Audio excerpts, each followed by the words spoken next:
my name is Zach, and today I'm going to show you how to reset your Kindle's firmware. The easiest way to do this is actually wipe your entire device.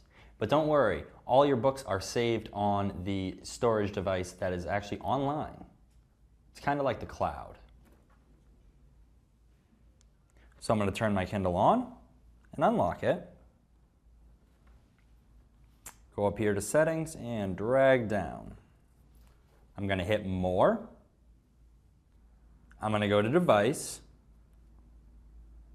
and hit reset to factory defaults.